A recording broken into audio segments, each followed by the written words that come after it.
Buenas noches, amados hermanos, ¿cómo están? Tengo nuevamente el privilegio de estar aquí y compartir con ustedes el tema del día de hoy. Como bien decía el hermano Steven, estamos ahora leyendo juntos y compartiendo el libro Cuando los pecadores dicen acepto, que está muy enfocado al matrimonio. ¿Cuántos hermanos aquí son casados? Y de los que no son casados, ¿cuántos se quieren casar? Ahí está, a uno, hay esperanza todavía. Muy bien. El tema del día de hoy es muy interesante, creo que como todos los temas que tiene el libro, pero quizás porque a mí me tocó prepararlo, particularmente siento que es un tema que puede ser muy confrontante. Al menos a mí me confrontó mucho. Así que si en algún momento de la prédica se siente aludido, hermano, dele gracias a Dios, porque quiere decir que está entendiendo el mensaje. Si no se siente aludido en ningún momento, preocúpese, porque justamente el libro se trata de cuando los pecadores dicen acepto. ¿Quiénes son pecadores? Pues todos nosotros, ¿no?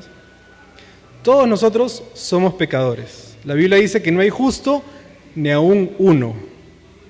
Y justamente por eso que somos pecadores, es que necesitamos de Dios. Si no lo fuéramos, no estaríamos aquí, porque no tendríamos ninguna necesidad de estar aquí. Estamos aquí porque lo necesitamos. Muy bien, entonces vamos a orar para iniciar con el tema. Señor Dios, Padre amado, te damos gracias por este tiempo que tú nos regalas, por el privilegio de poder estar aquí compartiendo con toda la libertad. Ayúdanos, Señor, a enfocarnos en el tema y a estar concentrados. Y sé tú quien ponga las palabras en mi boca para poder compartir el día de hoy. Y sobre todo, Señor, permite que este tiempo pueda ser un tiempo de bendición. Y si en algún momento puede ser incómodo, puede ser confrontante, te damos gracias, Dios, porque quiere decir que estás obrando en nuestra vida y en nuestra mente. Así que ayúdanos, Señor, y acompáñanos este tiempo. En el nombre de tu Hijo Jesús, te pedimos todo esto, amado Señor. Amén. Muy bien, sacándolo a dar un paseo es el tema del día de hoy. Y aunque suena a salir a pasear, y algunos pueden tomar asiento, hermanos, hoy día no me voy a olvidar de eso. Y aunque el tema puede sonar a salir a pasear y pasar tiempo de pareja y disfrutar del matrimonio, realmente no tiene que ver con eso. Está enfocado por otro lado. Incluso el capítulo en el libro tiene una historia a modo de introducción que se las voy a compartir. Dice, ¿de qué sirve estar dando acelerones si no vamos a ningún lado? Y si me ayudan con las PPTs, creo que había una imagen de un auto, una de las primeras, que nos va a ayudar a imaginarnos la situación que describe el autor. Esa es. En aquel momento, la pregunta se me hizo algo inspiradora. Está hablando el autor de algo que pasó cuando era niño. En retrospectiva, creo que estuve brevemente poseído, dice el autor, ¿no? Terry, mi compañero de 13 años, había decidido que impresionaría a todos los chicos del barrio. Él quería hacer algo que impresione a todo el mundo. ¿Qué se le ocurrió?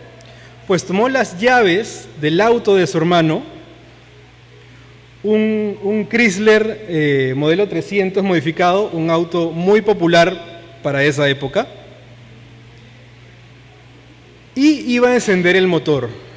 Entonces, un niño de 13 años se subía a un auto como ese y con las llaves prendía el carro y comenzaba a pisar el acelerador. En algún momento quizás te has cruzado en un semáforo que alguien con la intención de impresionar comienza a hacer lo mismo, ¿no? Y hace sonar el motor de su auto. Entonces se escucha que suena fuerte, fuerte, y uno inmediatamente voltea y ve un carro muy bonito, deportivo. Entonces es más o menos lo que quería hacer Terry, el amigo del autor. Entonces él pensaba que cuando encendiera el motor y estuviera allí sentado fuera de su casa acelerando, se iba a ver muy genial. Entonces yo lo acompañé como copiloto, porque yo apenas tenía 12 años, demasiado joven para la responsabilidad asombrosa de acelerar el motor. Todo esto lo cuenta desde la perspectiva de un niño, ¿no? Humo resoplado del tubo de escape mientras Terry, colocado tras el volante, apretaba el acelerador. Y el plan funcionó, causando un gran alboroto. Niños de toda la cuadra y de las otras cuadras se acercaron para ver qué estaba pasando. Fue en ese momento que se formuló una pregunta en mi mente, como niño de 12 años. Y probablemente hubiera sido mejor dejarlo solo como una pregunta. Pero para mí no tenía sentido estar allí estacionados con tremendo carro, pisando el motor, si no íbamos a ningún lado. Entonces, ¿para qué un carro tan fabuloso si estamos detenidos sin poder movernos? Entonces, ya que el carro estaba prendido y era un carro fabuloso y estaba listo para salir a dar un paseo, mi mano se acercó a la palanca de cambios. Terry no estaba prestando atención. Él estaba saludando a un grupo creciente de niños que lo veían sentado dentro del auto, con una sonrisa triunfante en su rostro. En el mundo de la niñez, esto era equivalente a ganar un mundial de fútbol. O sea, un niño de 13 años que había logrado eso, que todo el mundo salga de su casa a mirarlo y él ver por la ventana sonriendo, era la sensación para él como si hubiera ganado un mundial. En una fracción de segundos, di un jalón a la palanca de cambios, en el momento exacto en el que Terry pisó el acelerador. Yo descubrí dos cosas: que este Chrysler tenía arranque, y lo segundo es que Terry no sabía cómo funcionaban los frenos. Afortunadamente, el pánico obró a nuestro favor, porque Terry, por instinto, inmediatamente se puso en una postura de choque, como si fuera una posición fetal. Se asustó y se cubrió inmediatamente. Entonces, de alguna manera el auto, que había comenzado a avanzar, poco a poco se fue deteniendo. Y gracias a Dios se detuvo sin haber chocado en ningún árbol, ninguna casa y ninguna persona. No pasó nada, pensamos nosotros dos como niños, hasta que salimos del coche y nos enfrentamos con un mar de rostros de padres muy serios. Yo pensé que ellos iban a entender lo aburrido que era sentarse en un coche sin ponerlo a andar, pero creo que no lo entendieron, porque todos estaban muy molestos. Entonces, esta es la historia que cuenta el autor como introducción al tema el día de hoy. Y poco a poco vamos a ir entendiendo por qué el autor pone el ejemplo de un carro y de unos niños traviesos que en su idea de hacer algo genial tratan de hacer algo sumamente peligroso. Entonces, ¿a qué se refiere el autor el tema el día de hoy con la frase ponerlo en marcha? ¿Qué cosa puede inspirar a dos niños a actuar de una manera tan audaz o imprudente en realidad, ¿no?, para hacer lo que ellos hicieron? Los niños, incluso los adolescentes, no se quieren quedar sentados. No, en esa época de la vida no solemos ser gente que quiera quedarse quieta. Constantemente queremos hacer algo y muchas veces, si no es que todo el tiempo, tratamos de causar una buena impresión a los demás, de la manera que sea. Y hay algo de ese deseo inquieto en nuestra relación con Dios. La gracia de Dios obrando en nosotros nos obliga a no quedarnos sentados detrás del volante, sino a poner en marcha con lo que sabemos. Como la salvación, ¿no? Una vez que uno descubre la salvación y lo maravillosa que es, ¿qué cosa hace con eso? Lo guarda y lo esconde para sí mismo. No, ¿no es cierto? Queremos compartirla con alguien, sobre todo con aquellas personas que son cercanas a nosotros y que no han tenido la bendición de encontrarse con Dios. Una vez que nosotros entendemos lo maravilloso que es Dios, queremos compartirlo con la gente. Aun cuando la gente pueda mirarnos mal, puede ignorarnos o puede incomodarse por lo que decimos. Pensamos que es más valioso que sepan la verdad a que nosotros quedar bien.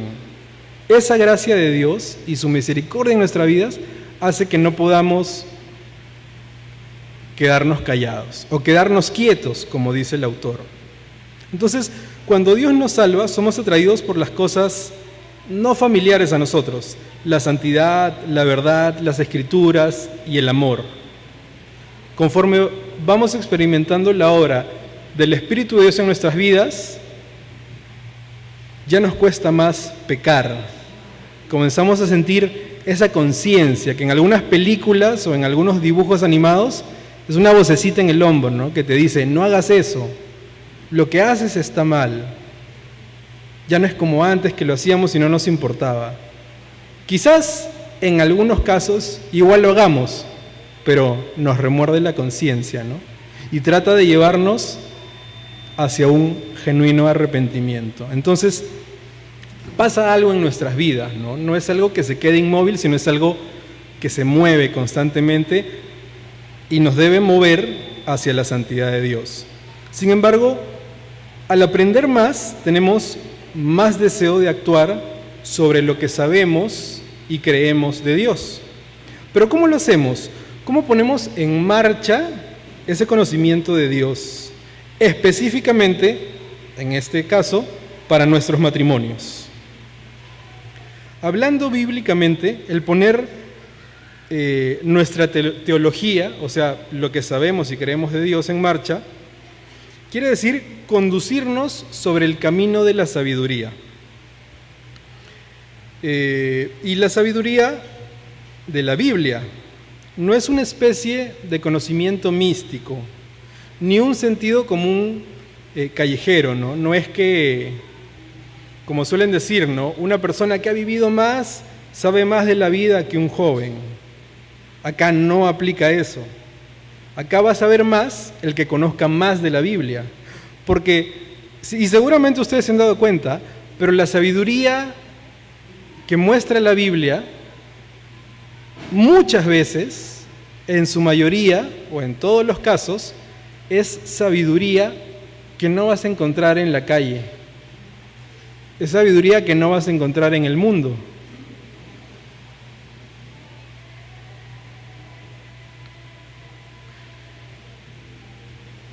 Entonces, es aplicar lo que sabemos acerca de la verdad, ¿no?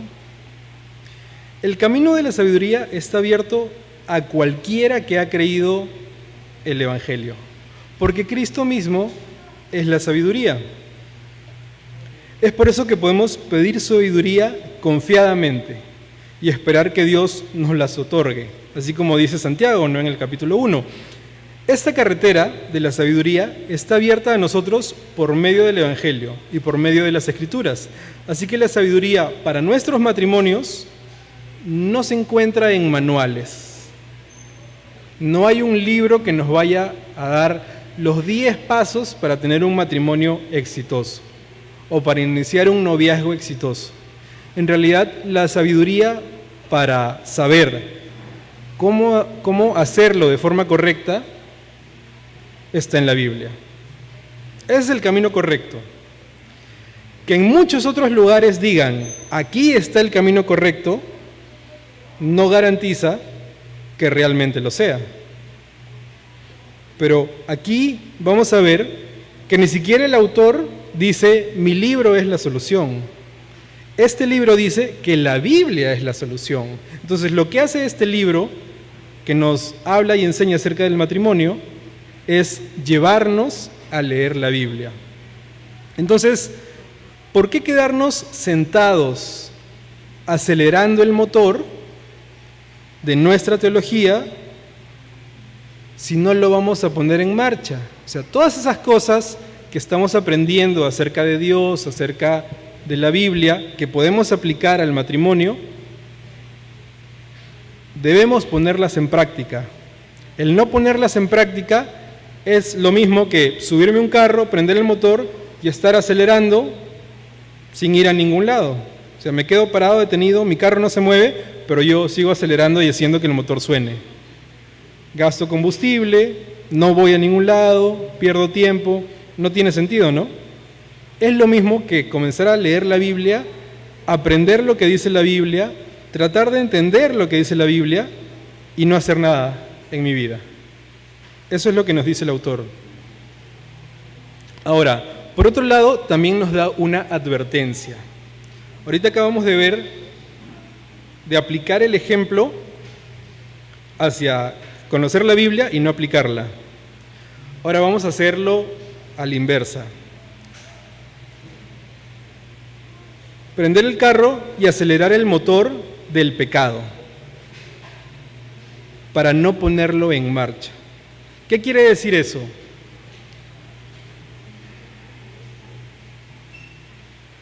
Coqueteo con el pecado. Hay cosas que yo sé que están mal, pero de un límite hacia allá. Por ejemplo, y es difícil hacerlo, pero es muy común, creo que para todos. Y digo para todos para no sentirme mal yo pensando que soy el único que le pasa. Pero invertir tiempo, o mejor dicho, perder tiempo en redes sociales. ¿Es pecado o no es pecado? Todo depende, ¿no? Desde el punto de vista que lo veas. Si le dedico a mi Facebook, a mi Instagram, a las redes sociales, a TikTok o a cualquier forma de entretenimiento, digamos que le dedico unas 4 horas al día, que es bastante. Pero si sumas todos los videitos que ves durante el día, a lo mejor llegas a 4 horas, quizás 2, quizás más. Ya, unas 2 horas al día. Todos los días, sumando cada videíto gracioso que ves. Ahora, suma cuánto tiempo le dedicas a estudiar tu Biblia. Entonces ahí como que esas 2 horas que no parecían tan malas, ahora ya se sienten un poquito malas, ¿no? Y ahorita dije, ¿cuánto tiempo le dedicas a estudiar tu Biblia? Porque una cosa es leer la Biblia, ¿no? Abro mi Biblia, leo todo lo que dice, cierro mi Biblia y continúo con mi día. Más tarde viene alguien y te pregunta, oye, ¿hoy día leíste tu Biblia? Sí, claro, leí mi Biblia. ¿Y qué leíste? Y no te acuerdas lo que leíste. O te acuerdas vagamente lo que leíste. Probablemente porque lo trataste de hacer como que por cumplir, ¿no? Pero no realmente porque quisieras entender qué cosa está tratando Dios de decirte a ti en ese momento. Y eso es más difícil y cuesta más y demanda más esfuerzo y más atención. Pero ese videíto de internet que viste en doble sentido, o ese videíto gracioso, o esa indirecta que soltaron por ahí, esa sí la entendiste, porque te estabas riendo. Viste el video y te mataste de risa. Entonces, es diferente, ¿no? Entonces, quizás y uno puede pensar, no, pero eso tampoco es que esté pecando, no es que esté mintiendo, no es que esté robando, pero es como que estamos acercándonos al pecado y cuando vemos que ya se va a convertir en pecado, ya lo dejamos. Otra vez me acerco y cuando ya se va a convertir en pecado, me alejo. Entonces, ¿para qué hacer ese juego, no? ¿Para qué acercarse a aquellas cosas que no edifican si nuestra intención supuestamente no es la de pecar? Entonces, ¿para qué subirme al carro? ¿Para qué prender el motor? ¿Para qué pisar el acelerador si realmente no me voy a mover en ese carro de pecado? ¿Para qué tener un auto si nunca va a salir del garaje? Entonces, el autor continúa y dice, el progreso viene cuando metemos el cambio al auto y descubrimos lo que puede hacer, qué tan rápido puede avanzar y hasta dónde nos puede llevar. Entonces, el autor dice que va a mostrar 4 formas o 4 caminos en los cuales tú y yo podemos practicar. Y el autor dice, tengo la confianza de que si tú puedes conducir en estos caminos, vas a poder llegar a donde necesitas llegar en tu matrimonio. Entonces, si me ayudan con la siguiente diapositiva. Y a los que saben manejar o alguna vez se han subido a un auto y han intentado de avanzar, han metido la llave, han prendido, han pisado el acelerador, el carro se ha movido y ya lo dejaron, pero al menos ya han intentado algo, ¿no? Seguramente lo que te motiva a intentar manejar o a aprender a conducir o a sacar una licencia puede ser una imagen como esta, ¿no? Una imagen feliz, tú, tu familia, paseando por algún paisaje bonito, cantando alguna canción y todos felices. Y este es el camino al que todos queremos llegar en el matrimonio. Y esta es la expectativa, ¿no? Esta es la expectativa, creo yo, de todos los que se casan. Si no, no se casarían. Pero a veces la realidad puede ser un poco diferente. Entonces, si me ayudan con la siguiente diapositiva.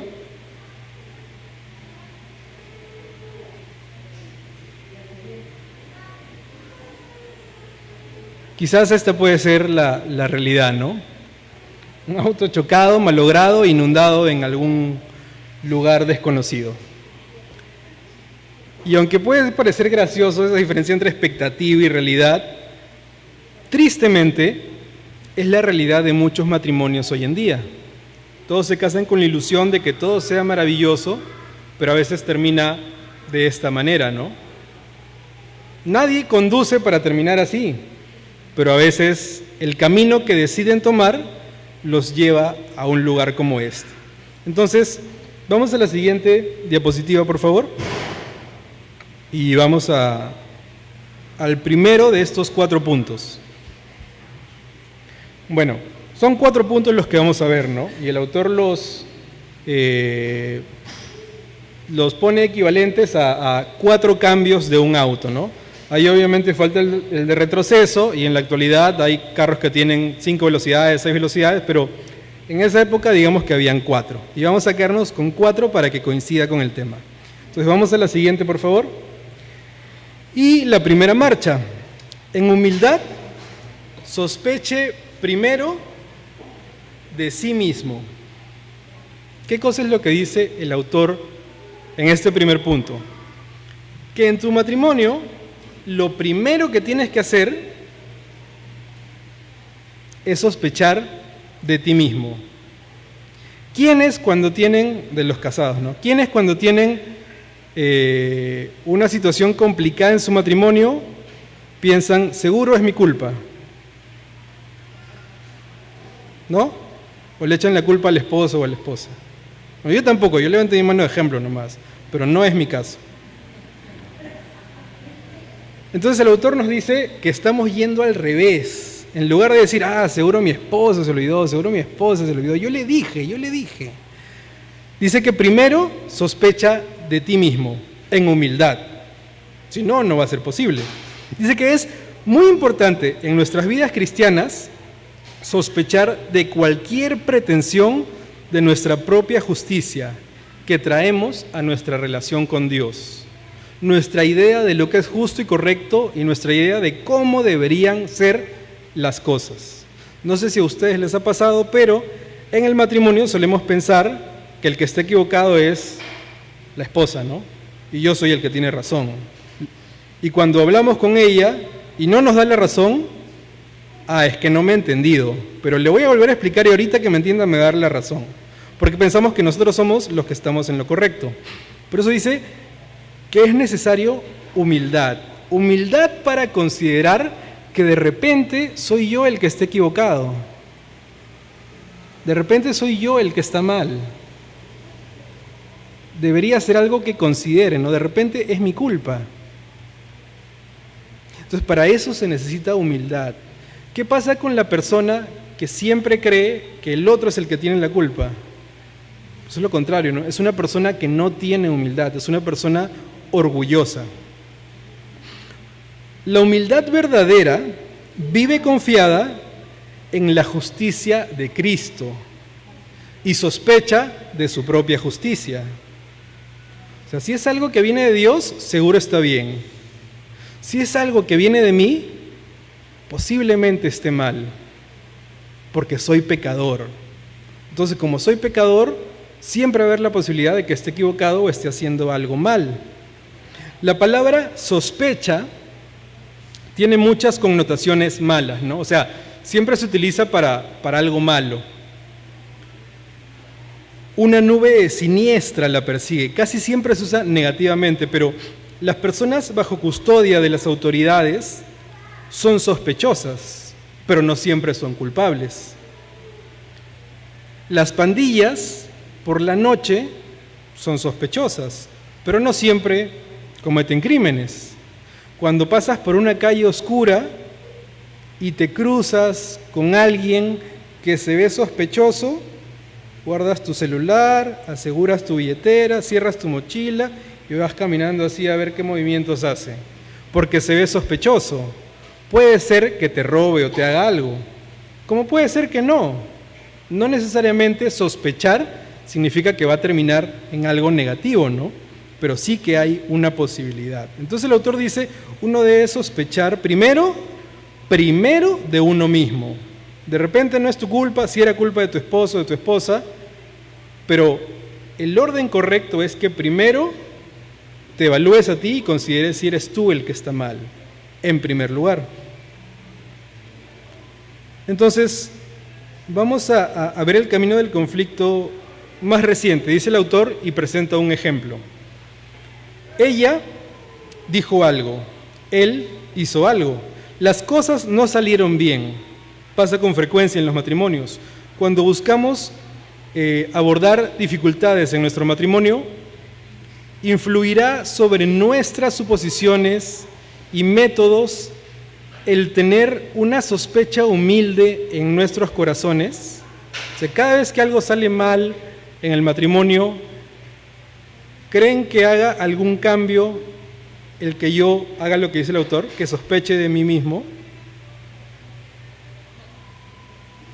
¿Haría algún cambio en cómo resolvemos o sobrellevamos las diferencias con nuestras esposas o esposos? Tal vez esto sea confrontante, pero debemos sospechar de manera selectiva, permanente e interna. Siendo el peor de los pecadores y estando en medio de los conflictos diarios del matrimonio, dice el autor, debo ser primordialmente desconfiado y regularmente desconfiado de mí mismo. Ser desconfiado de mi propio corazón es reconocer dos cosas: que mi corazón tiene un papel central en mi conducta y que mi corazón tiene una tendencia a oponerse a Dios y a sus planes. ¿Qué dice la Biblia acerca del corazón? Todos se la saben. ¿Y quién vive su día a día recordando eso? Difícil, ¿no? La Biblia dice que el corazón es engañoso y perverso. O sea, perverso suena más fuerte que engañoso. Tu corazón es perverso. Pero el versículo no acaba ahí. ¿Qué más dice? Más que todas las cosas. O sea que la Biblia dice que el corazón es engañoso y perverso más que todas las cosas. Entonces de pronto tienes un conflicto en tu matrimonio.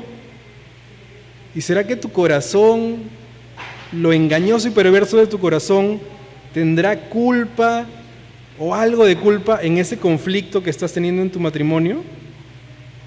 Ahí sí tiene sentido, ¿no? O sea, si mi corazón es engañoso y perverso más que todas las cosas, a lo mejor soy yo el que está haciendo algo malo. Y eso es lo que dice el autor. Esta es un área en la cual tenemos que entrenar.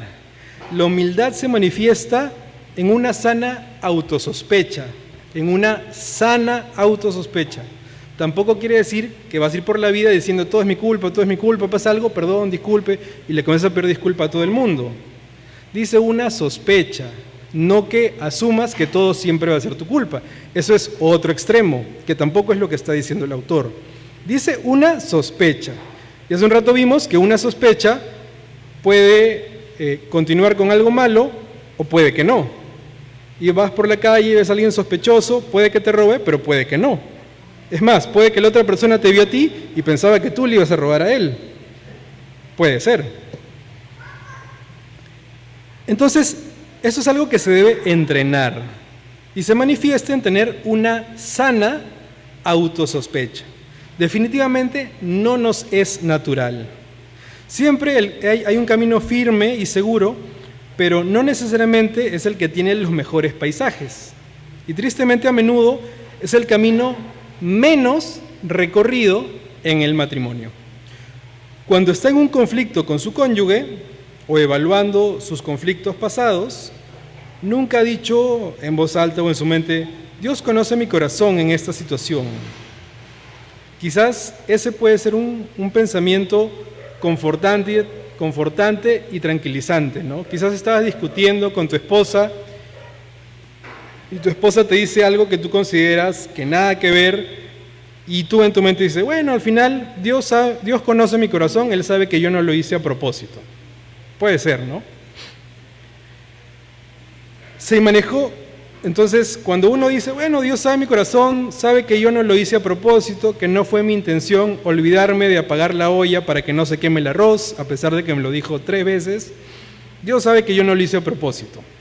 Entonces, tú te imaginas que en ese momento, así a lo Job, que le reclamaba y le reclamaba a Dios, Dios venga y te diga: a ver, vamos a inspeccionar tu corazón, a ver si es cierto lo que dices. Tú has dicho que yo sé que no fue tu culpa, a ver, vamos a ver. Y se pone detalladamente a revisar. Quizás ahí se descubriría lo contrario, ¿no? Y no porque tratemos de mentir, sino porque quizás no estamos siendo conscientes. ¿Conscientes de qué? De que nuestro corazón es engañoso y perverso. De deseos ocultos que podrían revelar motivos más puros, semejantes a Cristo o orientados hacia el pecado.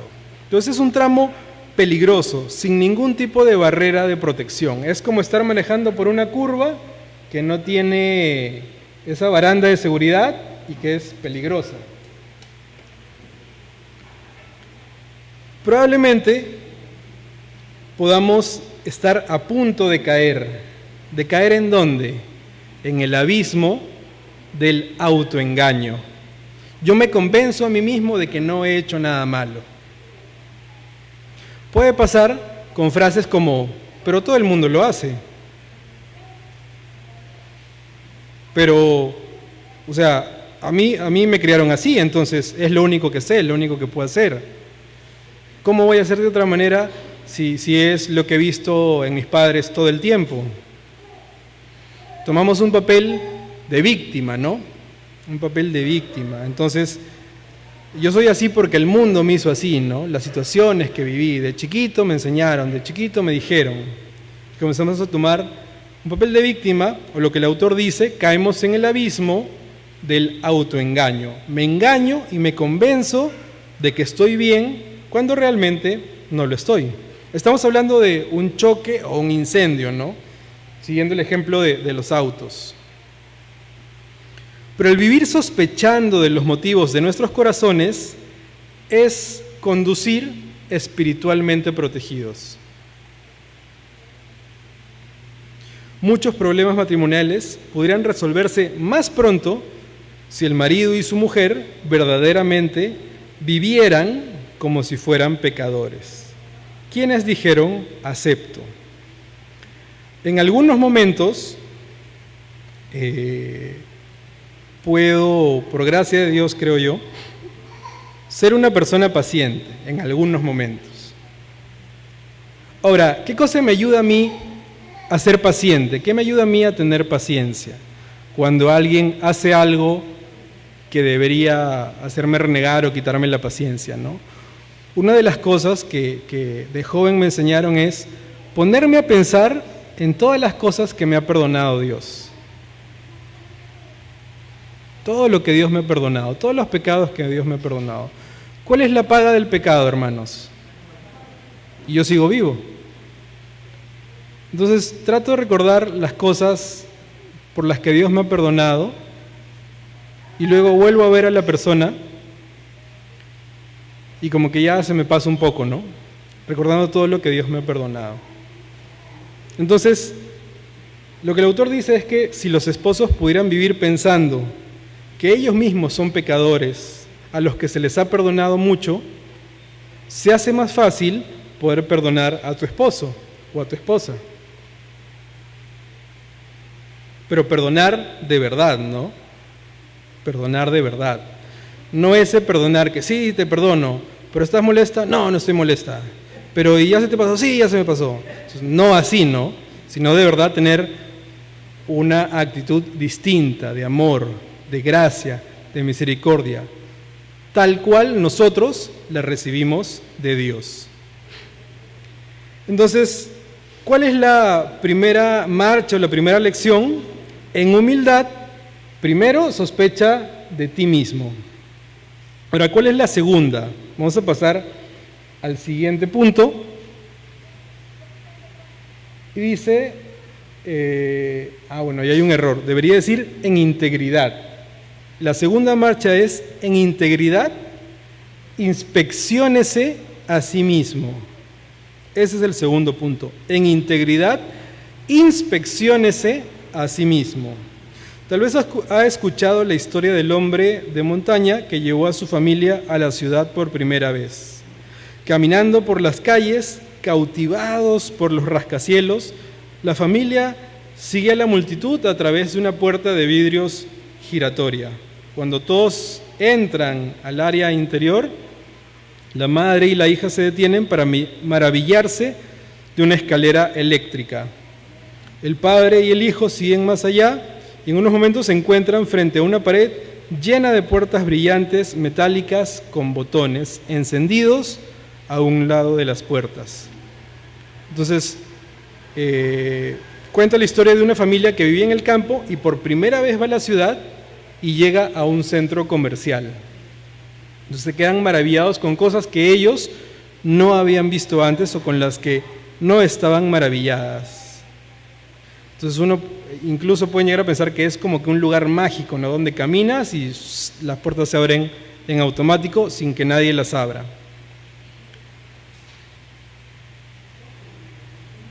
Luego dice que ellos siguen caminando, entran en un cuarto chico con paneles de madera, que se refiere al ascensor. La mujer se mete a las puertas, se cierran, la familia se queda paralizada. ¿Qué está pasando allí adentro? ¿Por qué quiso meterse en un cuarto tan chico? Después de un minuto más o menos, las puertas mágicas del ascensor se abren otra vez, pero ahora sale otra mujer, ¿no? Bueno, la historia dice que una mujer mayor entra a un ascensor, pero como esa familia viene del campo y no conoce lo que es eso, pero ellos son unas puertas mágicas que se abren. Se entra una mujer mayor y las puertas mágicas se cierran. Comienza a hacer un ruido, el ascensor está subiendo a otro piso, luego después de un rato el ascensor vuelve a bajar y ellos están, ¿y por qué se habrá metido a ese cuartito tan chiquito? ¿Para qué? Otra vez las puertas se abren y sale una mujer joven y hermosa. Es magia, ¿qué pasó? Se transformó la señora que entró. Entonces, sin quitar los ojos del ascensor, el padre inclina su cabeza a su hijo y le susurra: hijo, trae a tu madre. Entonces, más allá de lo gracioso que es esa historia, el autor dice: me gusta este cuento porque habla de una tendencia común que todos tenemos. A menudo queremos arreglar nuestro matrimonio, al arreglar al cónyuge. Entonces, el padre no dice: voy a entrar a ese ascensor para que me pase. No, dice: hijo, llama a tu mamá para que entre. Y esa es la tendencia que el autor dice que hay en el matrimonio, ¿no? Nosotros pensamos que para que mi matrimonio sería perfecto si mi esposa fuera así. Mi matrimonio estaría mejor si mi esposo fuera así. Y pensamos que él es el del problema, ¿no? Mira, nosotros seríamos una pareja de oración y de lectura de la Biblia si él me animara todos los días, ¿no? Me levantara: mi amor, vamos a leer la Biblia. Si me dijera eso, ¿quién no va a querer la Biblia? Tiene que cambiar mi esposa. Y podemos pensar así para muchas cosas, ¿no? Eso se puede aplicar a muchas cosas. Yo estaría flaco si mi esposa cocinara más feo. Cocina muy rico, es su culpa. ¿Qué puedo hacer? Entonces, aparte de lo gracioso, es el hecho de que pensamos que el del problema es el otro. Pero más adelante en este libro vamos a ver qué hacer cuando necesitamos confrontar nuestro pecado, ¿no? O el pecado de nuestro cónyuge. Ese es un capítulo más que vamos a ver más adelante. Pero ahorita está hablando de que primero debo inspeccionarme yo. Nunca se debe empezar por el cónyuge, siempre debo empezar por mí. Las escrituras no me permiten hacer de los pecados de mi cónyuge mi primera prioridad. Es importante ver los pecados de nuestro cónyuge, ¿no? De hecho, como esposos estamos llamados a cuidar y a guiar espiritualmente a nuestras familias y a nuestras esposas, ¿no? Ese es el primer ministerio, aun cuando podemos tener algún tipo de servicio en la iglesia. No tiene ningún sentido servir en la iglesia cuando nuestra familia es descuidada, ¿no? Entonces, las escrituras dicen que lo primero es uno mismo. Yo necesito calmarme, ejercer la humildad que hablábamos en el punto anterior, que tiene que ver con la autosospecha, y inspeccionar mi propio corazón primero. Considera las palabras de Cristo acerca de cómo debemos dirigirnos al pecado del otro. ¿Qué dice la Biblia acerca de ver el pecado del otro? Dice: ¿y por qué miras la paja que está en el ojo de tu hermano? Yo me acuerdo que cuando era chico, mis papás, era un versículo que citaban mucho. Lo citaban entre ellos, lo citaban conmigo, a todo el mundo le decían: ¿por qué miras la paja en el ojo de tu hermano?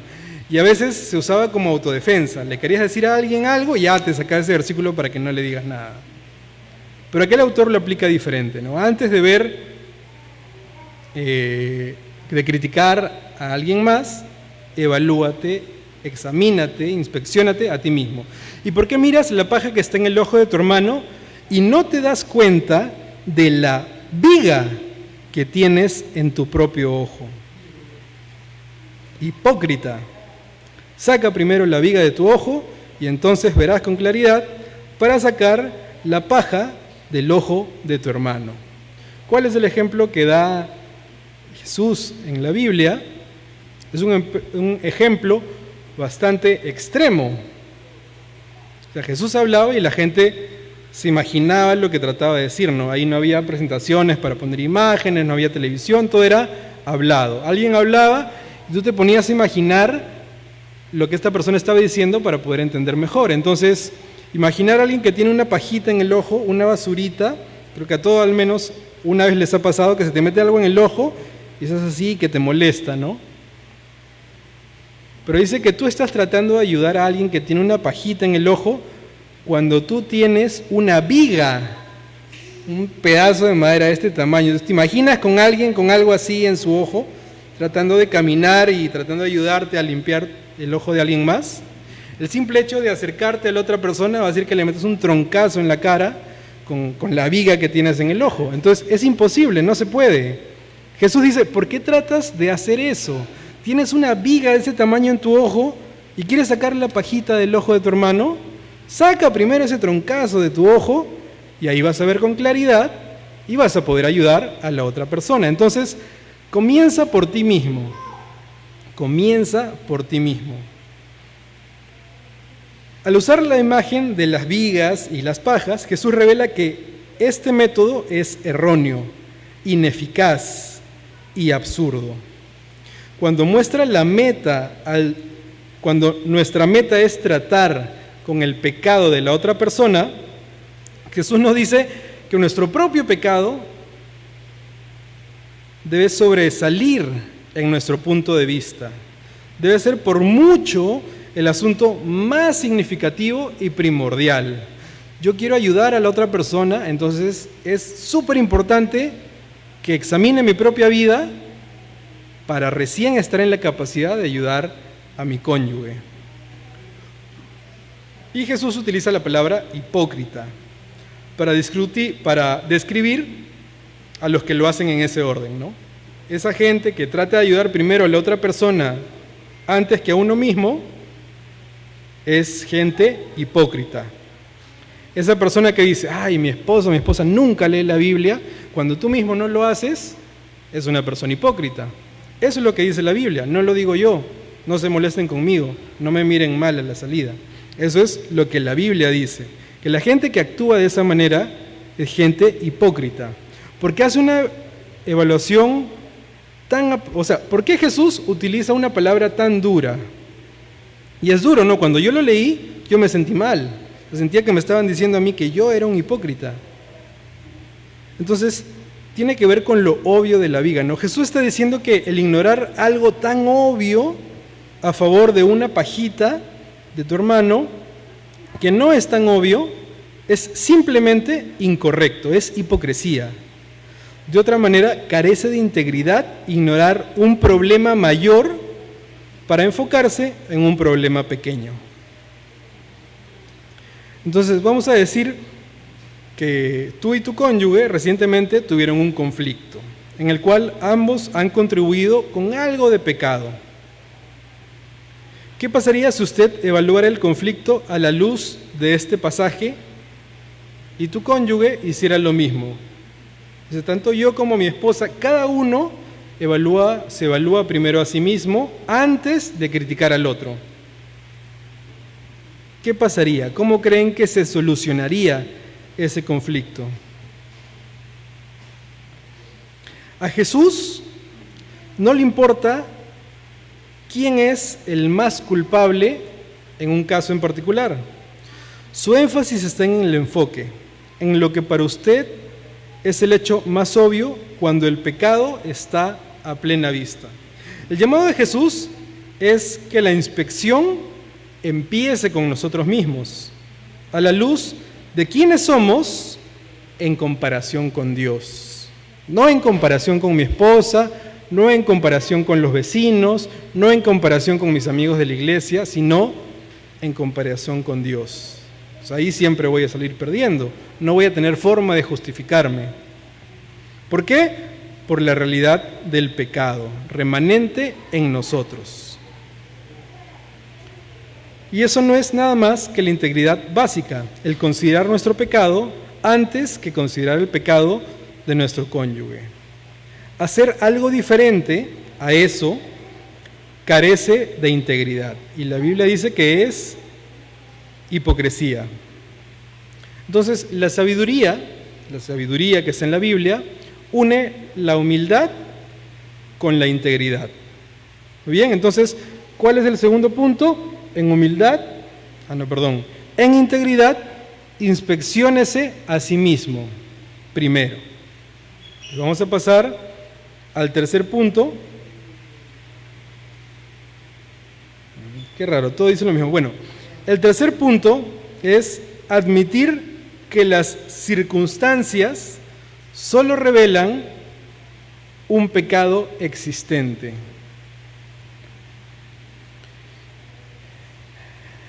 Primer punto, en humildad, sospecha de ti mismo. Segundo punto, en integridad, examínate a ti mismo. Tercer punto, admitir que las circunstancias solo revelan pecado existente. ¿Alguna vez les ha pasado que en una situación extrema, de mucha presión, tienen una mala reacción? ¿A alguien le ha pasado? A mí me ha pasado. Pasa algo, tuviste un mal día, hubo mucho estrés, pasaron muchas cosas que no esperabas, las cosas no salieron como esperabas, y de pronto llega alguien y te hace una broma, quizás la broma que siempre te hace, pero ese día reaccionas fatal, tienes una mala reacción. O quizás tu hijo viene y hace alguna travesura, tu hijo paga pato, castigado, pero un castigo más allá de lo que hizo, ¿no? Porque te agarró en un mal momento. O quizás fue una reacción un poco más agresiva. Soltaste palabras hirientes a alguien que realmente no se merecía. O le dijiste quizás algo a alguien que si lo piensas bien, no piensas eso realmente de esa persona, pero en ese momento estabas molesto y reaccionaste.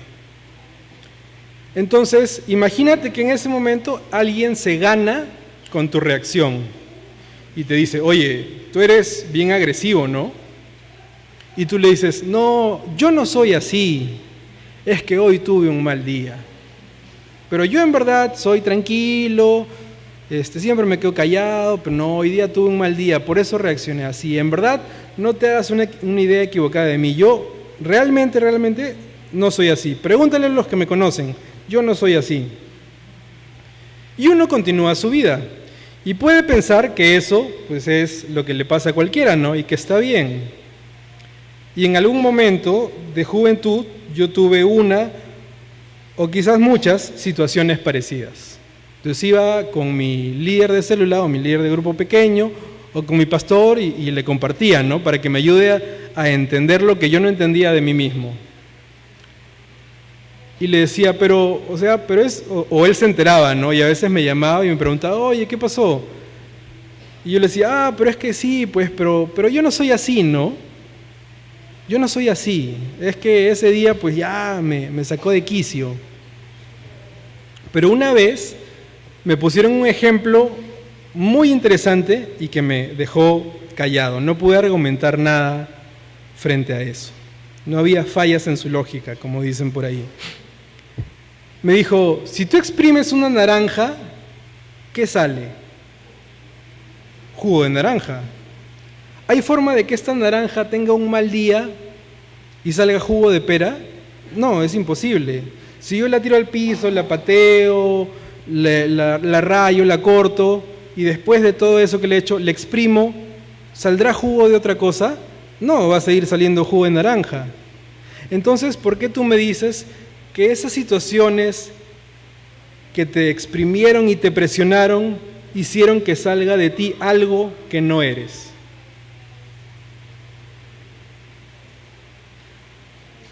Lo que sale de ti solo puede ser lo que está dentro de ti. Es imposible que salga de ti algo que no hay en tu corazón. Si de ti sale ira, furia, enojo o cualquier cosa negativa, es porque en tu corazón hay eso. Tú no puedes decir, no, yo no soy eso, porque salió de ti. Quizás no eres eso en su totalidad. No eres un hígado andante, tal vez sí, no lo sé. Pero tú no puedes decir, no, yo no soy renegón, yo soy tranquilo, solo que ese día me hicieron renegar. O sea, si de ti sale algo malo, es porque en ti hay cosas malas. Y es parte de lo que tú eres y tienes que ser consciente de eso. Y se habla mucho hoy en día de la necesidad de la honestidad dentro de un matrimonio. Desafortunadamente, lo que se propone se parece más bien a una licencia para descargar verbalmente en nuestro cónyuge lo que estamos sintiendo a favor de la honestidad emocional. El autor hace otra aclaración.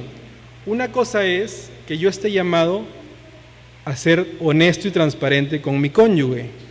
Y otra cosa es que aproveche cuando estoy alterado o alterada en un momento así emocional para soltarle todo lo que siento en ese momento. Eso no es honestidad. Eso es aprovechar la situación. No es correcto que en un momento de cólera o de enojo, con la excusa de ser honesto, yo le diga a mi esposo o a mi esposa todo lo negativo que pienso de él o de ella en ese momento, porque la puedo lastimar y quizás es solo ese momento, realmente ni siquiera pienso eso de ella o de él, pero digo, no, tengo que ser honesto, así que Juan, le voy a decir todo lo malo que creo que es. Sobre todo, porque nosotros como seres humanos tenemos una gran tendencia a irnos a los extremos. Siempre nos vamos a los extremos, sobre todo en los momentos que nuestras emociones están a flor de piel, están alteradas. el esposo o la esposa, vamos a poner un ejemplo imaginario. No, nadie me ha contado nada de nadie. Es un ejemplo imaginario. Vamos a suponer que o el esposo o la esposa es tardón o tardona. Y siempre sale tarde, se demora para cambiarse, siempre lo hace a última hora y sueles llegar tarde muchas veces por culpa de esa persona. Y quizás tienes una reunión a la que no querías ir y sales tarde. Y ni le dices nada a tu esposa, porque ni siquiera querías ir. Entonces, al contrario, te hizo un favor porque vas a llegar tarde y vas a estar menos tiempo en un lugar que no querías estar. Pero de repente hay otra situación en la que tienes que salir a un lugar que sí quieres ir, que es importante para ti. Y en ese momento, otra vez, por tu esposa, sales tarde. Y ahora sí le tocó. ¿Cómo es posible que yo te dije que era importante? Toda la vida es lo mismo contigo. Siempre sales tarde, nunca sales temprano. Y eso rara vez es verdad. Siempre quiere decir que todo el tiempo, ni una sola vez. Y nunca es lo mismo, todo el tiempo, ni una sola vez. O sea, su vida es estar tarde en todos lados. Al menos al matrimonio llegó temprano, si no, no estarían casados. Llegó y dijo, acepto. Entonces, realmente es imposible que algo negativo en una persona sea siempre o sea nunca. Toda la vida es lo mismo contigo. Siempre me mientes. No siempre se miente. Seguro muchas veces, seguro frecuentemente, seguro le cuesta en determinadas situaciones más que en otras. Pero no es que toda su vida es una mentira. No es que su nombre en verdad no es un nombre. No es que quien te dijo que es en verdad, o sea, no es así de extremo, pero en ese momento lo sentimos tan extremo que podemos soltar una frase como esa. Y una frase como esa puede hacer daño a la otra persona y dañar la relación. Una persona que vive sintiendo que ha decepcionado a su esposo o su esposa, difícilmente va a buscar mejorar, porque mientras más se le repita eso, más se va a convencer de que así es. Y va a llegar un momento en el que va a pensar que es imposible que pueda cambiar. Y en verdad, tú no crees que siempre es así, porque hay momentos en que lo tomas con más calma y hay momentos en los que no. ¿Cuál es la diferencia? ¿Lo que hizo tu esposo o tu esposa? No. La diferencia son tus emociones. Entonces, hablar con las emociones alborotadas no es ser honesto, es ser imprudente. La Biblia dice, y esto la primera vez que lo leí fue impresionante, el grado de comparación que hace la Biblia. La Biblia dice que la persona que es capaz de controlar su lengua, o sea, pensar antes lo que va a decir, antes de decirlo, es más poderosa que un rey capaz de conquistar una ciudad. ¿Ves el grado de comparación que hace? ¿Tú te imaginas tratando de conquistar una ciudad? Tal vez con dificultad conquistaste a tu enamorada o a tu esposo, y te imaginas conquistando toda una ciudad, dirigiendo soldados, ejércitos, guerras, muertes, heridos, creando toda una estrategia militar. Bueno, la Biblia dice que más impresionante que hacer todo eso es aquel que puede dominar su lengua.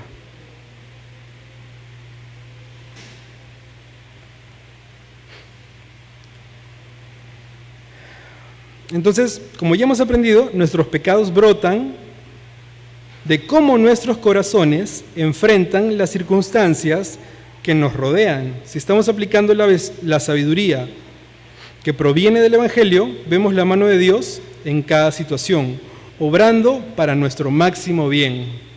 Y eso también es impresionante. Y es un desafío creo que para cada uno de nosotros.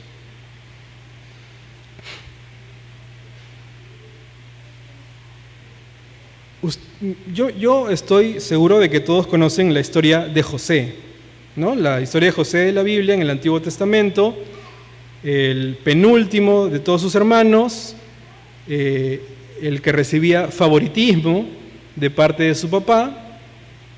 Su mamá había fallecido, sus hermanos le tenían cólera, hacía comentarios desatinados que hacía que sus hermanos lo odien más, era el que le tiraba dedo a sus hermanos, lo odiaban más y lo terminan vendiendo como esclavo a unos mercaderes que pasaban por ahí. Y eso porque uno de ellos lo salvó, porque lo que querían hacer era matarlo. Dice, no, no hay que ser malos, ¿cómo lo van a matar? Mejor hay que venderlo como esclavo. Entonces igual es terrible, ¿no? Pero esa es la idea que tenían sus hermanos. Y la vida de José es sumamente triste, al menos en un principio, ¿no?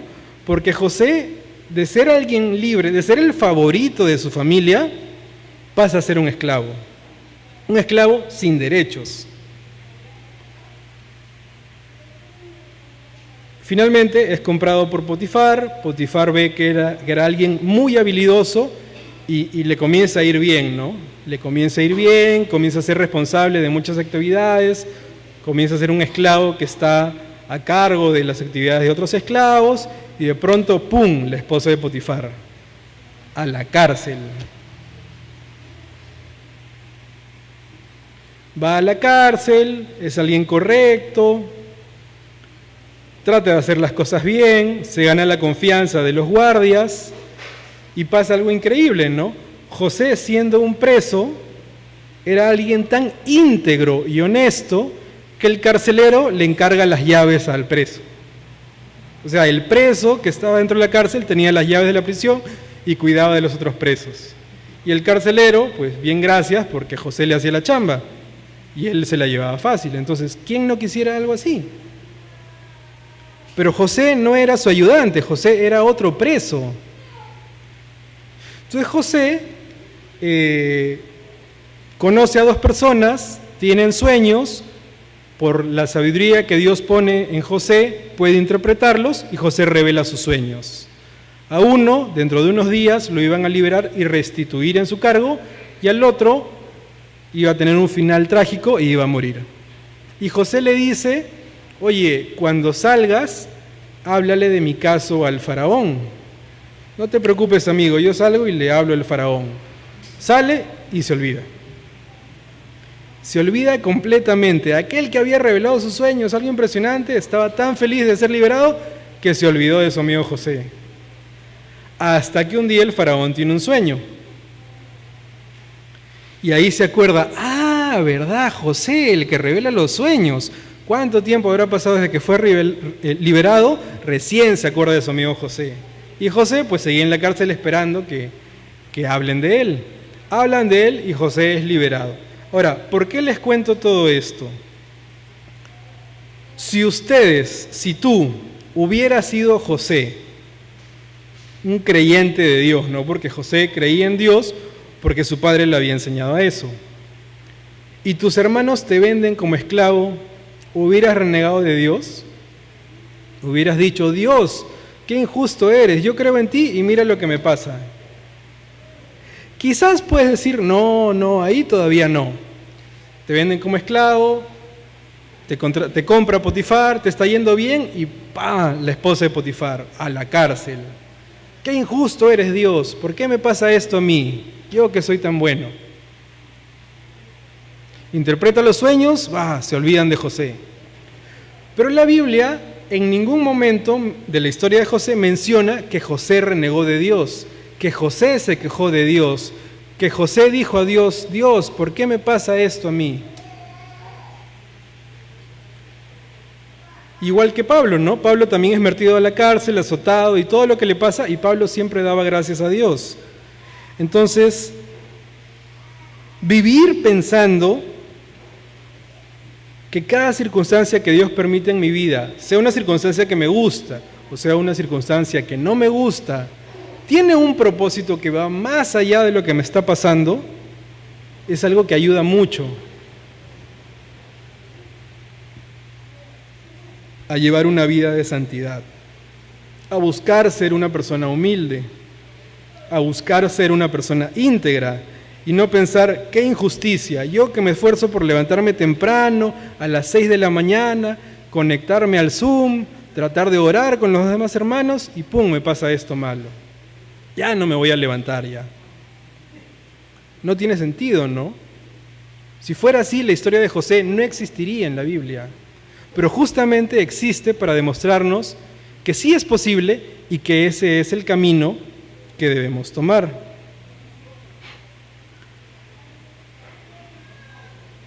Luego el autor también dice que a veces en el matrimonio hay pensamientos o frases en los que decimos, esta persona es tan diferente a mí. O tratamos de deslizar la culpa, ¿no? Como hizo Adán, ¿no? Adán, ¿qué pasó? La mujer que me diste. Eva, ¿qué pasó? La serpiente que me habló. Siempre vemos cómo hacerlo, cómo evaluar una situación negativa como que fue culpa de alguien más. Hubo una época en la que yo siempre llegaba tarde a mi trabajo, porque yo vivía lejos del trabajo, ¿no? Y la ruta era ir, en su mayoría, el 80% de la ruta era ir por toda la Panamericana. Y en la Panamericana, pues, en la mañana hay mucho tráfico, y si se malogra un carro o se para un bus en algún puente, son como 10, 15 minutos más, hasta media hora más. Y constantemente yo llegaba tarde a mi trabajo. Entonces yo salía, en mi ingenuidad, salía pensando, bueno, en promedio me demoro 1 hora en llegar, entonces salía 1 hora antes. Y si me demoraba más de 1 hora, pues ya no era mi culpa, ¿no? Yo salí 1 hora antes, pero pasó algo. Se me logró un carro, que el tráfico, que esto, que el otro. Y a veces con mi jefa, en ese tiempo yo era practicante, y para que me crea, le tomaba foto a los carros, al tráfico, foto por aquí, foto por acá, y le enseñaba la foto que era verdad, no le estaba engañando. Hasta que mi jefa me decía, pero si ya sabes que todos los días pasa eso, ¿por qué sigues saliendo 1 hora antes? Sal 1 hora y media antes o el tiempo que necesites para llegar temprano. Tú ya sabes que eso va a pasar. ¿Por qué sigues pensando que no es tu culpa? ¿Por qué sigues pensando que es culpa del chofer que se quedó parado ahí, del carro que se malogró, de la señora que subió o bajó? ¿Por qué sigues pensando que no tiene que ver contigo si hay algo que tú puedes hacer para remediarlo? Y de eso se trata. Y es que un corazón malévolo está tanto en mí como en mi esposa. Ambos ansían justificarse.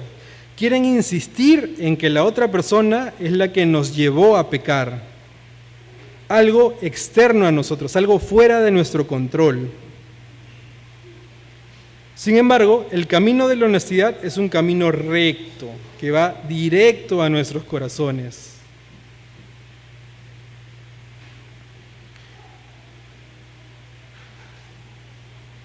Entonces, eso es lo que dice el autor en este punto, ¿no? A eso se refiere el autor. Entonces vamos al 4.º punto, pero vamos nuevamente, para no perder el hilo, a recapitular cuáles son los puntos que ya hemos visto hasta el momento. Punto número 1, en humildad, sospeche primero de sí mismo. Ese es el punto número 1. Punto número 2, en integridad, inspecciónese a sí mismo. Punto número 3, admitir que las circunstancias solo revelan un pecado existente. Y punto número 4, y último punto del capítulo de hoy, dice el autor, céntrese en la gracia inmerecida, no en las necesidades insatisfechas. Piensa acerca de tu conflicto más reciente. ¿Qué cosa lo ocasionó? ¿Cuál fue la causa? Si tu respuesta es, mi cónyuge no me está dando lo que necesito, no estás solo. Pregúntale a los expertos del matrimonio, cómo se deshacen los matrimonios, y muchos van a señalar que son por necesidades insatisfechas. Dice el autor que recientemente la edición dominical de un periódico local hizo una reseña sobre unos libros que hablan acerca del matrimonio, ¿no? Y todos respondían una pregunta: ¿cómo pueden llevarse mejor las parejas? Y casi todos los autores que hablaban del matrimonio llegaban más o menos a la misma conclusión: satisfacer las necesidades emocionales. En el siglo XXI, el matrimonio se ofrece como una respuesta a un déficit emocional. ¿Por qué la gente se quiere casar? Porque se siente sola, porque quiere un compañero, porque quiere una compañera, porque quiere alguien que lo haga feliz. ¿Y por qué te gusta esa persona? Porque me hace feliz. En mi juventud teníamos un caso muy particular.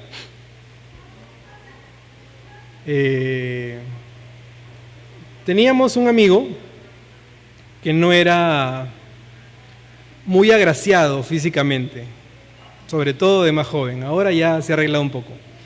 Pero de joven no era para nada simpático, al menos superficialmente, ¿no? Estoy hablando de una forma sumamente superficial, basada únicamente en la apariencia.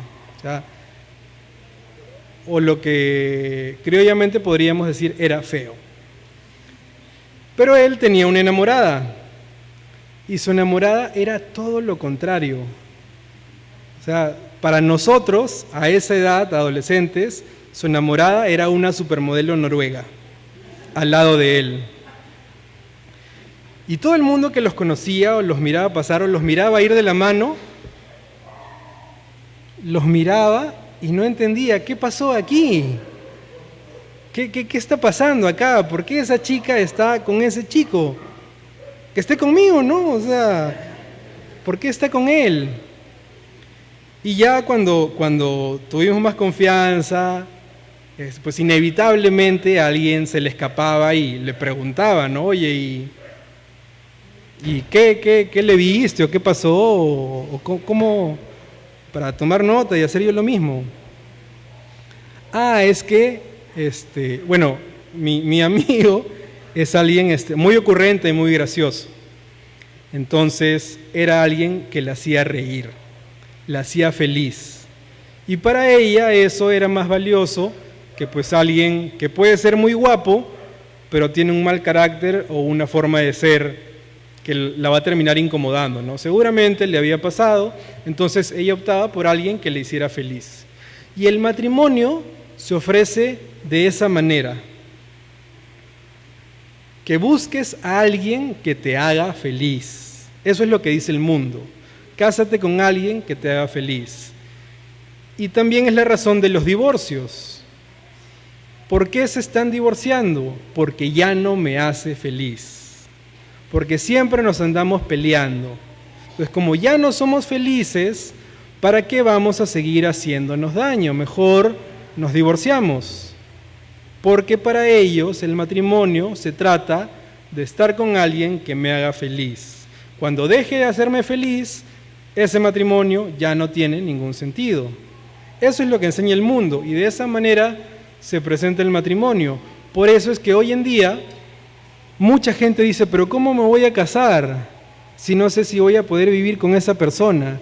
Y si no funciona, ¿quién me asegura que voy a poder aguantar toda la vida con esa persona? ¿Cómo sé? ¿Cómo puedo saber? Porque una cosa es salir enamorados y tener citas y cosas, pero otra cosa es la convivencia. Yo lo sé, es otra cosa la convivencia, es muy diferente. No lo digo con mala intención, sino lo digo muy en serio. O sea, vivir con otra persona es 10 veces más de lo que te puedes imaginar estando de enamorados. Los que están de enamorados, presten atención.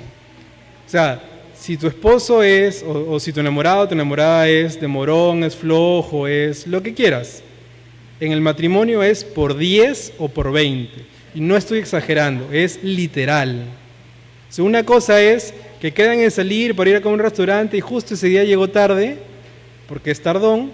Cuando te cases, va a ser tardón toda la vida, todos los días. Y cuando se molesten, tú te vas a ir molesto a tu casa y te vas a acordar, pero vivo con mi esposo y lo voy a seguir viendo ahí sentado. Entonces vas a molestarte más.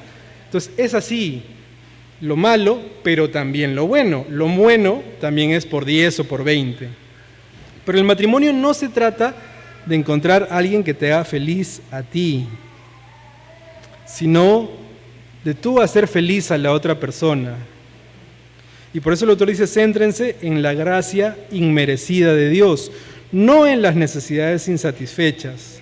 Céntrate en lo bueno que tiene tu esposo o tu esposa, en la gracia de Dios que se manifiesta a través de tu esposo para ti o a través de tu esposa para ti.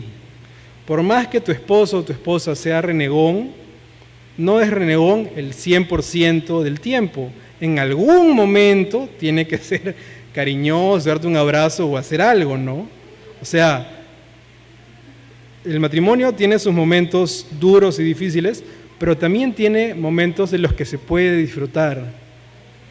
Pero obviamente eso se va a proyectar hacia adelante en lo que tú decidas enfocarte. Si tú solo te enfocas en lo malo, vas a comenzar a ver y a recordar solamente lo malo. Si tú te enfocas en lo bueno, vas a ver y te vas a enfocar solamente en lo bueno. Si alguna vez te ha pasado que tú te emocionas por algo y quieres comprarte algo y tienes muchas ganas de comprarlo, cuando salgas a la calle vas a comenzar a verlo en todas partes. Con lo más reciente que recuerdo ahorita que me pasó con Emily, fue cuando estábamos viendo cosas de la Bebe. Antes de tener a Emilia, nosotros ni nos fijábamos en las parejas que tenían hijos, ¿no? O sea, de los que conocemos sí, pero cuando salíamos a la calle, ¿qué íbamos a estar volteando a ver si había un bebito, si había una bebita, si le compraban un coche, si lo cargaban, si tenía biberón, si tenía otra cosa? No nos fijábamos en eso. Es más, podíamos salir y volver y pensar, bueno, pues hoy día no hemos visto a ningún bebito. Cuando Emily ya estuvo embarazada, comenzábamos a ver bebitos por todos lados. Todo el mundo tenía bebitos, tenían 1000 accesorios, tenían coches de una manera, coches de otra manera. Habían tantas cosas que había momentos en que nos abrumaba el pensar en todo lo que necesitábamos para nuestra hija. Pero no se trata de que antes no había y ahora todo el mundo se puso de acuerdo para tener bebitos y estar cerca de nosotros, sino que nosotros prestábamos más atención porque era algo en lo que nosotros estábamos enfocados. Antes los bebitos seguían ahí, pero nosotros no le prestábamos atención. Y así es como funciona el cerebro, ¿no? Según en lo que tú estés enfocado, es lo que se va a comenzar a volver más relevante para ti. Entonces, lo que el autor dice es que te enfoques en la gracia inmerecida. La gracia inmerecida de Dios para tu vida. Si tú estás enfocado en la gracia inmerecida, y escucha bien, gracia inmerecida, o sea, que tú no mereces esa gracia. Hace un momento les decía, tratando de recordarnos, ¿cuál es la paga del pecado? La muerte, ¿no? ¿Quiénes han pecado por lo menos una vez? Todos hemos pecado. Con solo haber pecado al menos una vez en nuestra vida, significa que lo que nosotros merecemos es la muerte frente a la santidad de Dios, ¿no? Frente a la santidad de Dios, el haber pecado hace que seamos merecedores de la muerte. Nosotros mereceríamos ahorita estar muertos por nuestro pecado. Pero como la gracia de Dios nos alcanzó, nosotros seguimos vivos. Si yo soy consciente de eso y mi esposa hace algo malo conmigo, yo jamás voy a pensar, no merezco que me traten así, ni mi mamá me trataba así. O sea, yo no voy a pensar eso, porque yo sé que no merezco nada. Pero si yo creo que me merezco que me traten bien, que me lleven el desayuno a la cama, que me preparen el almuerzo, o sea, yo llegar del trabajo y que mi almuerzo ya esté servido. Si yo creo que me merezco un trato así, no estoy viviendo lo que dice la palabra, porque la palabra dice que toda la gracia que hay en mi vida es inmerecida. Lo que yo merezco es la muerte, y si hay algo bueno en mi vida es por gracia, no porque me lo merezca, no porque yo me esfuerzo y trabajo y hago una cosa y hago otra y eso hace que me lo merezca. No, la Biblia dice que tú no mereces nada, y cuando tú entiendas y seas capaz de entender, por la gracia de Dios, que realmente no mereces nada, vas a poder ser más paciente, vas a poder ser más humilde, vas a poder dejar de hacer comentarios despectivos de otras personas, vas a poder dejar de criticar a otras personas, o a tu esposo o a tu esposa, porque tú vas a entender que eres un pecador que no merece nada. Entonces, a eso se refiere el cuarto punto que habla el autor en este capítulo.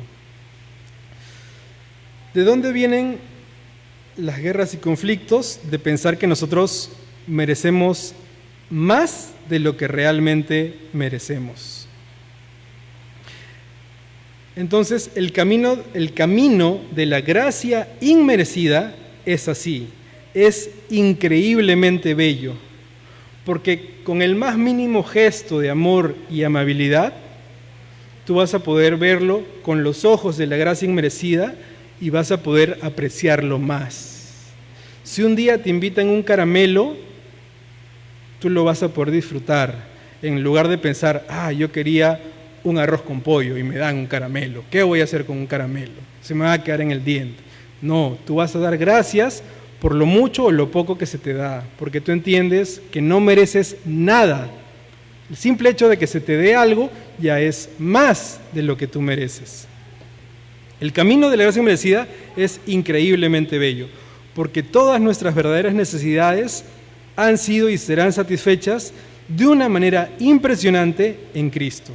Sin embargo, es un camino con muchas sorpresas, porque vamos con una plena conciencia de nuestro pecado a la luz de la cruz. ¿Cómo puede producir gozo este camino? Bueno, eso lo vamos a ver en la medida que continuemos leyendo y estudiando este libro. Entonces, dice el autor, abroches el cinturón y vamos a ponernos en marcha. Hasta el siguiente jueves, donde veamos el siguiente capítulo de este libro, que se llama Cuando los pecadores dicen acepto. Muchas gracias, hermanos.